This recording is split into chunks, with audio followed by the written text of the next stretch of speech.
It was a crisp autumn morning when I first understood what true silence felt like, not the kind that soothes you, but the kind that presses against your chest. My hands hovered over the car keys resting on the counter. For 40 years, those keys meant freedom, a lifeline to the outside world. Now, they looked like relics from a past life. I had always believed that my independence would last as long as I did. But age has a way of sneaking up on you, replacing confidence with caution and movement with memory. I remember the way the steering wheel used to feel beneath my fingers, steady, certain. Lately, that same wheel had started to feel foreign, too sensitive, even hostile. My hands shook when I turned corners. My eyes betrayed me at dusk, struggling to tell the difference between a shadow and a pedestrian. I knew the day was coming, but the reality of it still hit like a gut punch. I couldn't drive anymore. And with that, the world felt miles farther away. I stared at the phone for hours, rehearsing a conversation I didn't want to have. There's a kind of pride that wraps itself around a father, especially one who's raised his child single-handedly. I had been the strong one, the dependable one. But strength isn't always about standing tall, sometimes, it's about knowing when to ask for help. With a deep breath, I dialed my daughter's number. "Hi, sweetheart," I began, my voice wobbling like a tightrope walker. "I was wondering, would it be alright if I moved closer to you?" I braced myself for a pause, for the guilt, for the uncertainty. But her voice, warm and immediate, wrapped around me like a hug through the phone. "Of course, Dad," she said. "I've been hoping you'd ask." That single sentence opened a floodgate of emotion. I hadn't realized how much I needed her, needed the comfort of her presence, the laughter of my grandchildren, the simple reassurance that I wouldn't be alone. The following days were filled with the chaos of change, cardboard boxes, donation piles, farewell dinners with neighbors who felt more like family. Every object I packed came with a story, a piece of me I was carrying into this next chapter. Arriving at the new apartment complex felt like stepping into another universe. Everything was unfamiliar, the hallways too quiet, the walls too white.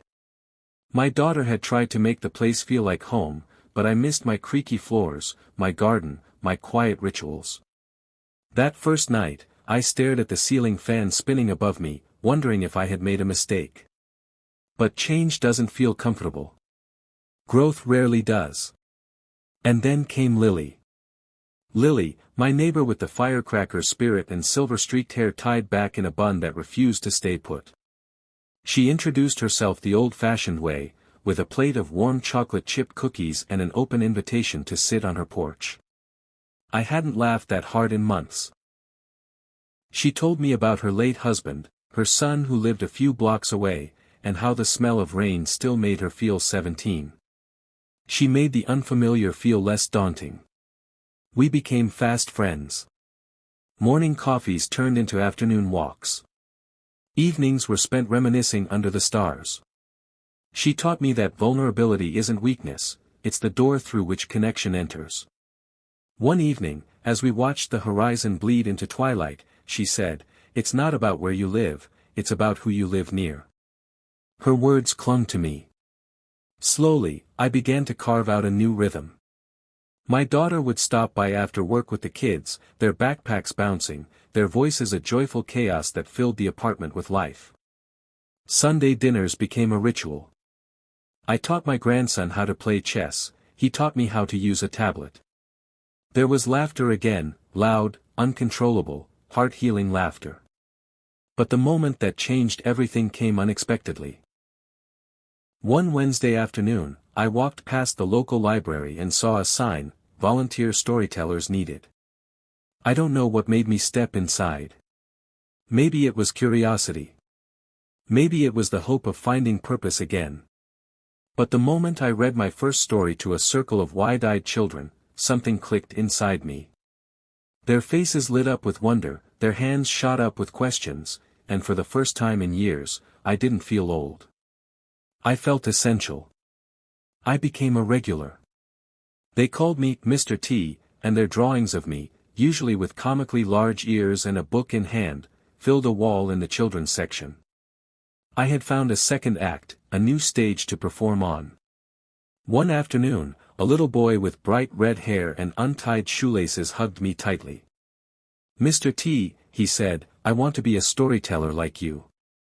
My heart swelled in a way I didn't think was possible anymore. That hug, that simple sentence, stitched something back together inside me. I wasn't just surviving.